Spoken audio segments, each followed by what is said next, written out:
Pandemi coronavirus disease 2019 telah melumpuhkan semua aspek kehidupan masyarakat. Kondisi perekonomian di seluruh sektor juga mengalami krisis, termasuk usaha mikro, kecil, dan menengah di Kabupaten Pesawaran. Atas dasar itu, Bupati Pesawaran Dendi Ramadona mengatakan, dunia hari ini mendesak semua pelaku UMKM untuk melakukan digitalisasi.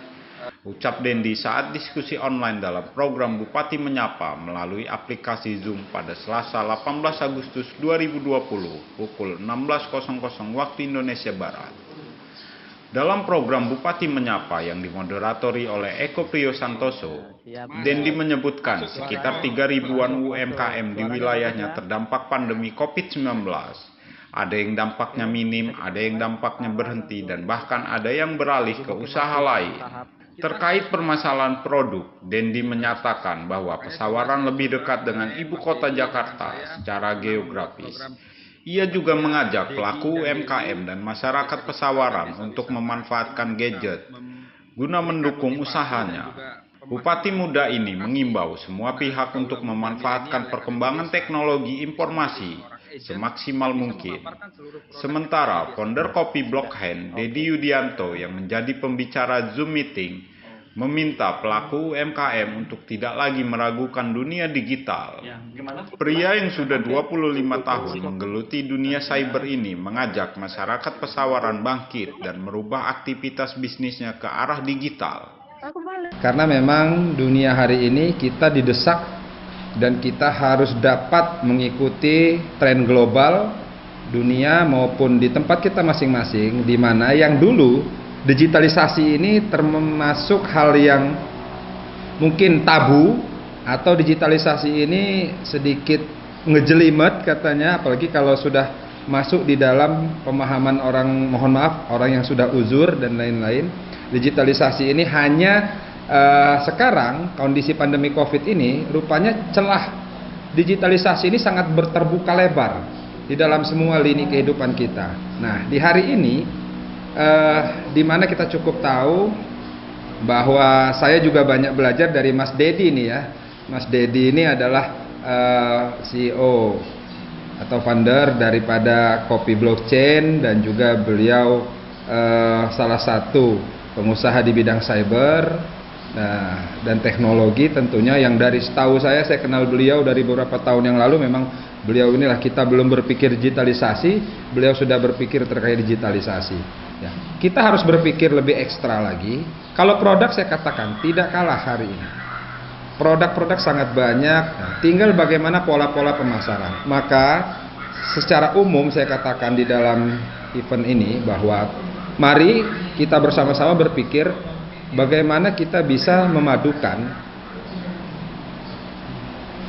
gadget ataupun konsep-konsep digitalisasi yang kita pegang hari ini, seperti handphone ataupun alat-alat gadget yang lain, alat-alat komunikasi yang lain, itu kita jadikan salah satu peluang untuk menjadi sebuah pasar kita, untuk menunjukkan kepada dunia ataupun kepada marketplace kita bahwa kita punya produk yang bisa didapat dengan mudah. Dan juga yang selama ini mungkin kalau kita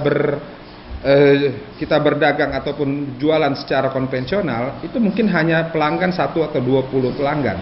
Tapi dengan adanya era digitalisasi ini, kita dipaksa dan dituntut untuk paham iptek, paham ilmu dan juga teknologi. Maka sangat terbuka lebar. Jangan hanya handphone ataupun gadget yang kita miliki ini hanya untuk kita bermedsos ria ya. Jadi mungkin sudah sama dengan anak-anaknya Bapak Ibu gitu loh. Belum lahir saya sudah bicara digital. Cuman kan dari dulu saya ngomong digital nggak pernah ada yang dengerin, Mas Eko, Pak Bupati. Mereka bilang, oh ya udah kalau digital nanti suruh sekretaris saja ngetikin. Nah gitu loh. Jadi yang namanya digital pada masa-masa lalu itu hanya sekretaris ngetikin proposal untuk bikin PowerPoint, presentasi. Itu adalah bahkan asisten sorot gitu kan. Asisten sorotnya para asisten aja itu adalah orang IT gitu loh pada waktu itu.